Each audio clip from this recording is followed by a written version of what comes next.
everyone, Costume Teacher here, and today I am here to read to you Chapter 5 in Mr. Popper's Penguins, called Troubles with a Penguin.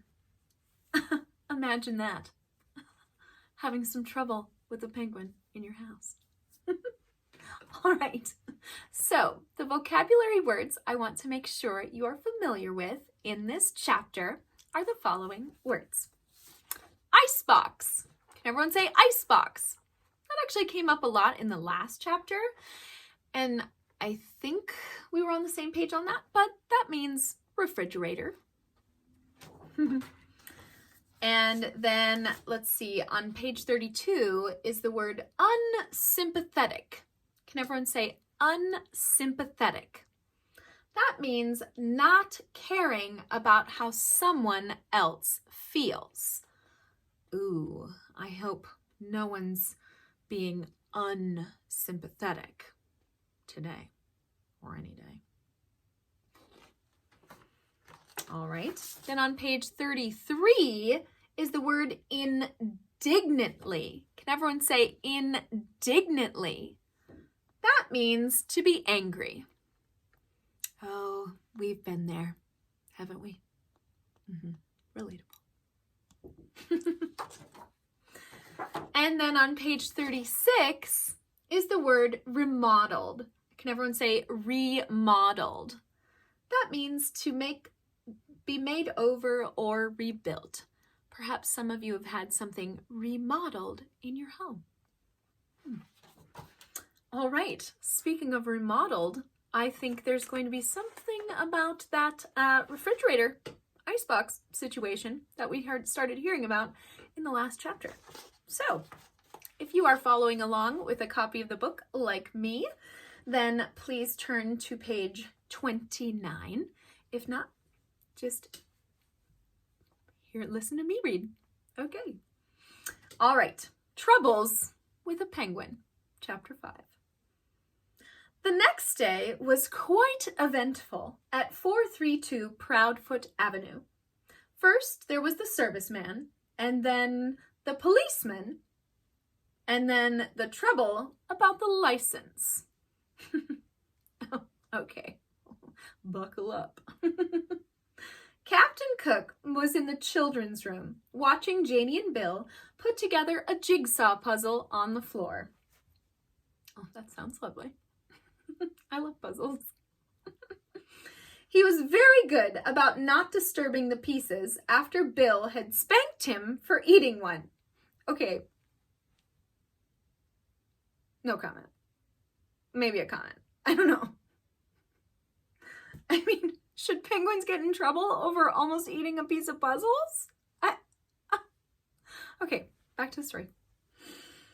He did not hear the refrigerator serviceman come to the back door.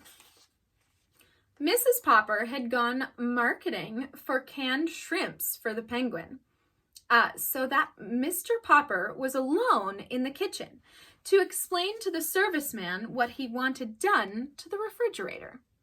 I'm sure this is totally being like a normal service call, right? Like, hi, I need my refrigerator custom made for a penguin. Can you come? I'm sure that's totally normal, right? The serviceman put his tool bag down on the kitchen floor, looked at the refrigerator, and then at Mr. Popper, who, to tell the truth, had not shaved yet and was not very tidy. Oh, because that's the first thing. You gotta make sure you look good, right? He had a few other things on his mind. Mister, he said, you don't need no ventilating holes in that there door. It's my icebox, and I want some holes bored in the door, said Mr. Popper. They argued about it for quite a while. Mr. Popper knew that to get the serviceman to do what he wanted, all he had to do was explain that he was going to keep a live penguin in the icebox and that he wanted his pet to have plenty of fresh air, even though the door was closed all night. He felt a little stubborn about explaining, however.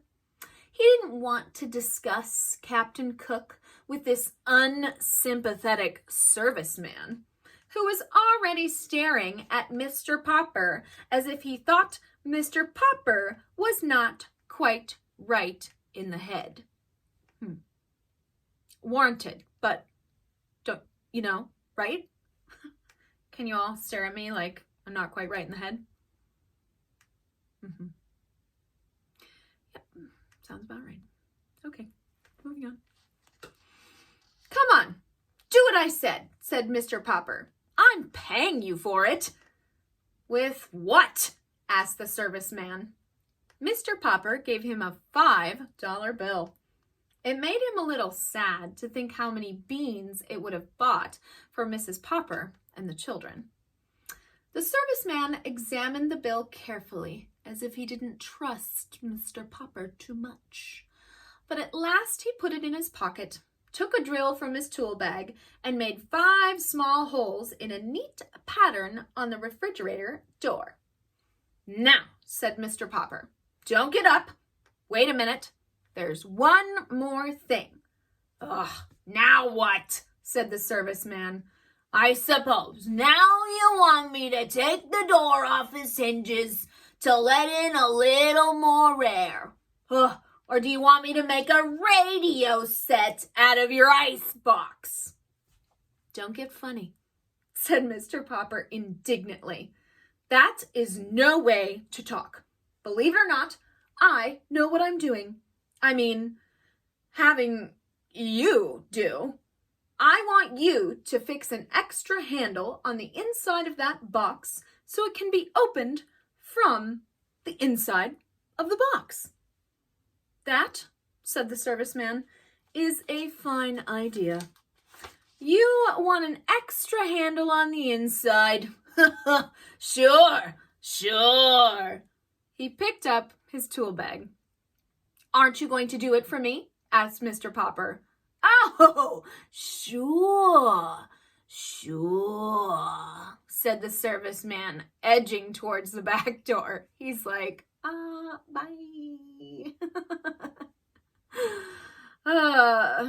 Mr. Popper saw that for all his words of agreement, the serviceman had no intention of putting on an inside handle. I thought you were a serviceman, he said. I am. That's the first sensible thing you've said yet. You're a fine kind of serviceman if you don't even know how to put an extra handle on the inside of an icebox door. Oh, I don't I? Don't think I don't know how. As far as that goes, I've even got a spare handle in my tool bag and plenty of screws. You needn't think I don't know how to do it if I wanted to. Mr. Popper silently reached into his pocket and gave the serviceman his last $5 bill.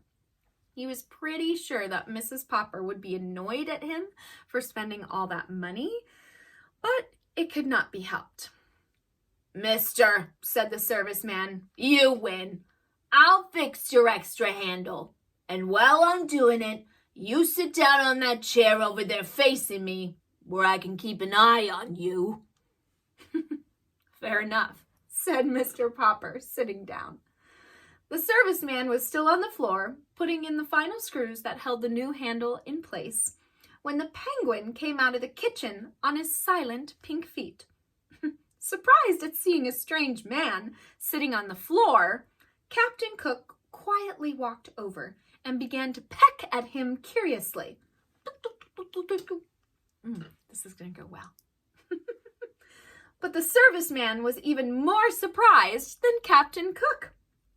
Ork, said the penguin. Or perhaps it was the serviceman. Mr. Popper was not sure just what had happened when he picked up himself and his chair a moment later.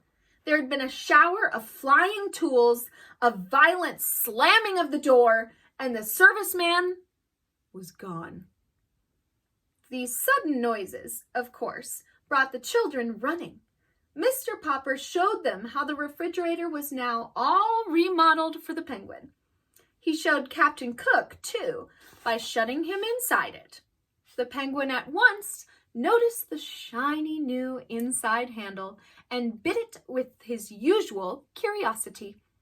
The door opened, and Captain Cook jumped out. Mr. Popper promptly put Captain Cook back inside and shut the door again, to be sure that the penguin learned his lesson.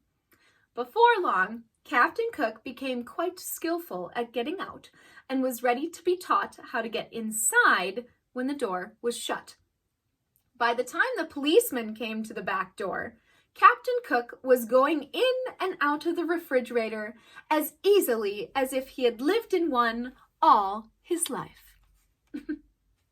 And there goes the serviceman, says, and for these reasons, I'm out.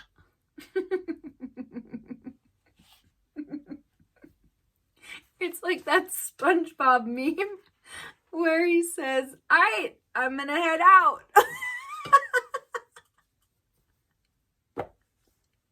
This book is pretty silly, but it's pretty funny when you think about it, because everyone's like, do, this is totally fine and normal. And now we finally have a character who's like, time out. Not normal. So, oh, silly story. Anyhow, all right, well, that was chapter 5, and I will see you next time for chapter 6. Maybe we will find out what this policeman is going to say about owning a penguin. All right, everybody. Well, have a good day, and,